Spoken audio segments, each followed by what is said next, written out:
ادامه بحران سیاسی و اقتصادی و مالی در کشورهای شریک تجارتی تاجیکستان با اقتصاد این کشور به خصوص نشان دهنده های ماکرو اقتصادی و درآمد بودجه تاجیکستان تأثیر عمیق خود را رسانیده است.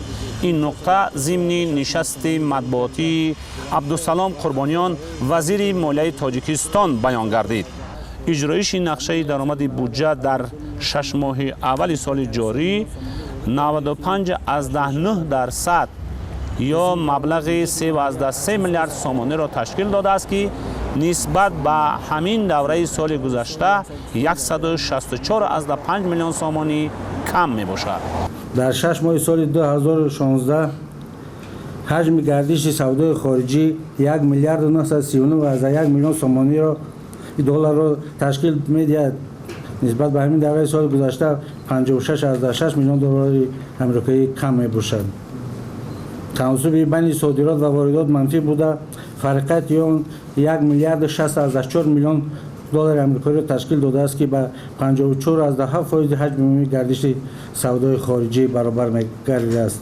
تامین نگردیدن اجرایش درآمد بودجه تاجیکستان در 6 ماهه سال جاری در حالی است که خود وزیر مالیه تاجیکستان میگوید که در این مدت مبلغ‌های غیر مقصدناک آشکار شدند.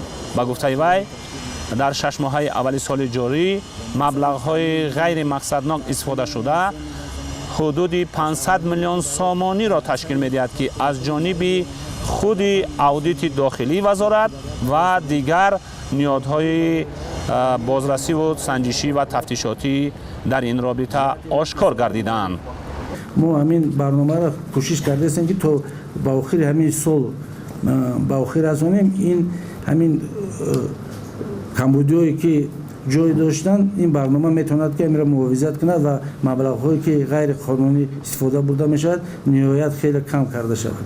عبدالسلام قربانیان وزیر مالیه تاجیکستان ضمن این نشست مطبوعاتی گفت که برای ساختمان نیروگاه برق آبی راغون در سال 2017 مبلغ 1 میلیارد و 380 میلیون سومانی از بودجه جدا کرده می شود. این هم در حالی که مدت 3 سال اخیر از بودجه تاجیکستان سالانه مبلغ حدود 2 میلیارد سومانی جدا می شد. چقدر که افزایش بودجه میشید ما هم با مسئله راغون هم قدر مبلغ گذاری رو نسبت همه سوهای اخیر با نقشه میگرفتیم و این با بحران مالیه هم ممکن با واسطگی داشته باشد، نه که ما 1 میلیارد 380 میلیون سومانی با نقشه گرفتنی. خورشید همدم، امرالدین علیموف، رادیوی آزادی، دوشنبه.